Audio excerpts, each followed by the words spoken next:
Semua orang ingat, lelaki ini cuma menumpang di rumah lama hujung kampung. Tapi setiap malam, dia bercakap dengan seseorang.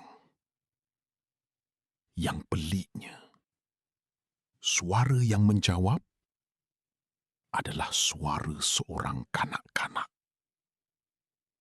Dan yang lebih menyeramkan, budak itu sepatutnya dah mati bertahun dulu.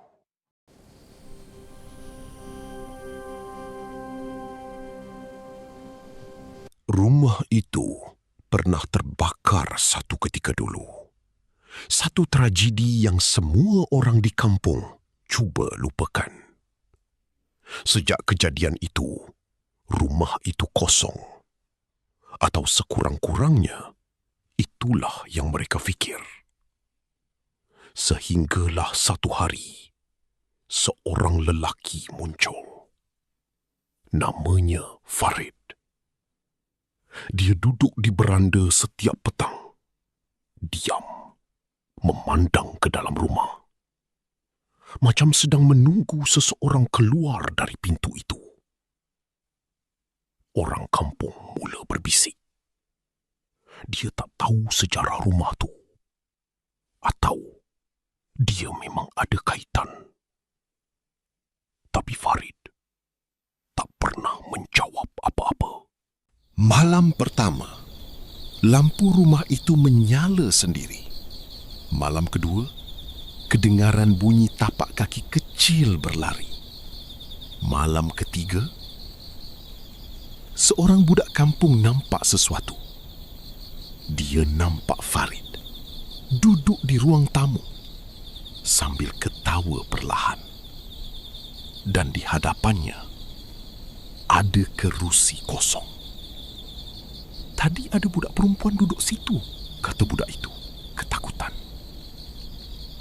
Tapi bila orang dewasa datang, tiada siapa.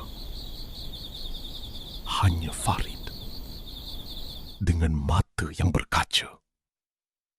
Seolah-olah dia benar-benar nampak seseorang. Akhirnya, ketua kampung bertanya, "Siapa yang kau tunggu setiap hari itu?" Farid diam lama. Kemudian, dia berkata perlahan, "Anak saya." Suasana terus senyap. Farid tunduk.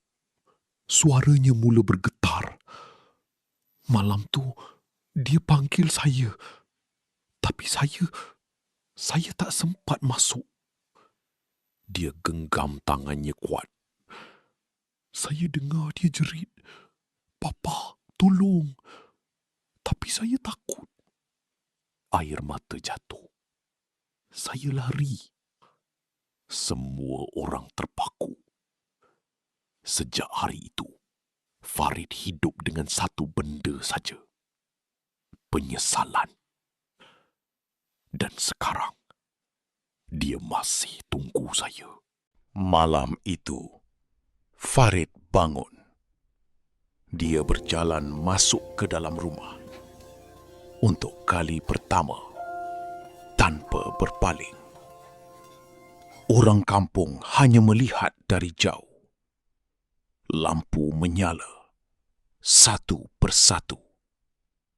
Dan kemudian, kedengaran suara kecil. "Papa." Farid tersenyum sambil menangis. "Papa dah datang kali ini." Dia melutut. Tangannya terbuka, seolah-olah memeluk seseorang. "Maafkan Papa.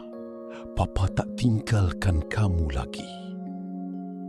Tiba-tiba, api muncul di lantai, seperti mengulang semula tragedi lama. Api merebak, pantas. Tapi Farid tak lari.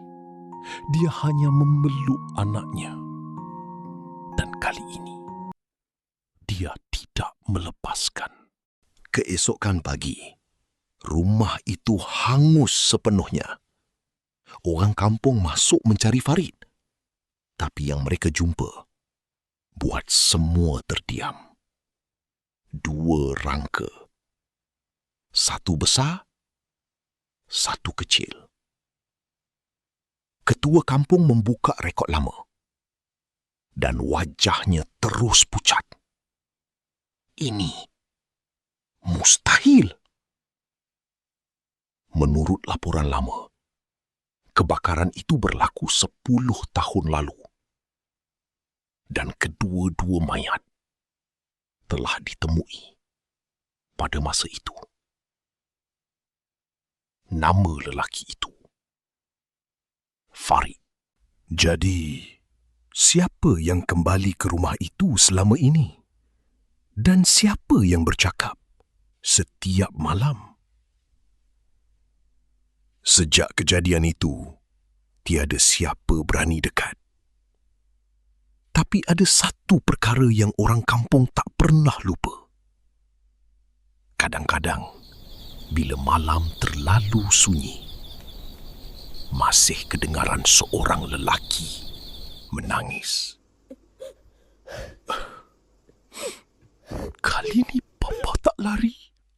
Ada kesilapan dalam hidup yang masa tak akan pernah pulangkan.